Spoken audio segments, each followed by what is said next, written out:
Alors, Erikela, vous assistez, vous avez écouté ou suivi la réaction de Serge Nguema depuis la ville de Arnoville. Alors, ce n'est pas la première fois, ou ce ne serait pas l'unique endroit qui va porter le nom de cet illustre homme politique. Est-ce qu'on peut parler aujourd'hui d'une démarche populiste ou c'est juste, on peut dire, comme on pourrait prendre le titre, c'est que le CETIR est en train de restaurer ou a voulu restaurer la mémoire de Joseph Ndjambe? Je pense que d'abord, c'est à travers le changement de nom de l'aéroport international de Port-Gentil, c'est la réinstauration de l'histoire du Gabon. Et l'histoire du Gabon est très jeune, l'histoire politique du Gabon est très jeune. N'oublions pas qu'on a été indépendant qu'en 1960, donc nous sommes un très jeune pays.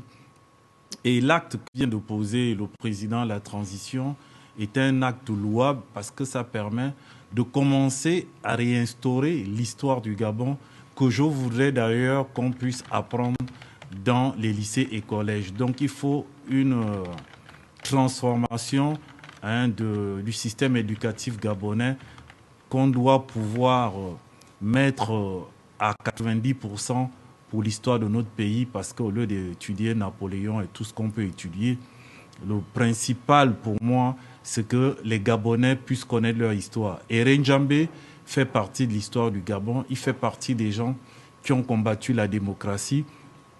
Et mettre l'aéroport international au Port-Gentil pour porter son nom, je pense que c'est un très bon début de la restauration de l'histoire du Gabon.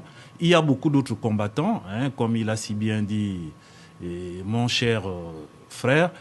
Il faisait partie de l'écurie de Maître Agodjo. Là-dedans, il y avait des jeunes aussi comme Défunt Méré, Défunt Anaklé Bissielou. C'est des jeunes qui ont mené le combat et beaucoup d'autres. Parce que c'est très important. Et avant eux, il y a eu Nduna de Peno, il y a eu Jamemba. Donc moi, je souhaiterais que toutes ces personnes soient réinstaurées pour que quand on se balade avec un de nos enfants, ou voire petit-enfant, quand on se retrouve dans un carrefour qui porte le nom de quelqu'un qui a combattu pour la libération du Gabon, quand l'enfant vous demande « mais c'est qui papa » ou « c'est qui Pépé », vous dites que non, cet homme a fait partie de notre histoire, qui est très jeune. Donc je pense que pour le moment, il faut qu'on s'en contente, on savoure cela et qu'on encourage Brice Clotaire Oligui Nguema à réinstaurer vraiment l'histoire du Gabon à travers toutes ces personnes qui ont combattu pour la libération, pour la démocratie, pour l'alternance dans notre pays. Je pense que c'était un très bon début.